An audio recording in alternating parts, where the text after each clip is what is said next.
अब 1800 रुपये लग रहा है, तो कम से कम 1500 भी रुपया होगा तो हम उनसे ले लेंगे फ़ोन। मैं घर पे हूँ ना, घर पे ना।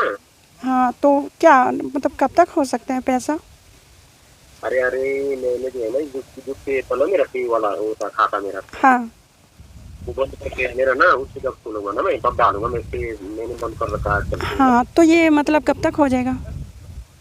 अरे मैं तो जो है ना गूगल पे बंद कर रखा है ना, हाँ, वो वाला खाता मेरा दूसरा था वो बंद पड़ गया है ना। तो फिर कैसे होगा, कब तक भेजिएगा? अरे जब मैं खोलूंगा ना उस खाते को इधर, हाँ, तो वही तो पूछ रही हूँ, कब खोलिएगा, कब आ पाएगा पैसे, बताइएगा तब ना। अरे जब मैं इतना दूर आऊंगा ना, अभी मैं अभी मैं घर पे हूँ ना, मैं अपने घर पे हूँ आजकल ना, सेहत के बगीचे पे हूँ ना मैं आजकल। अच्छा।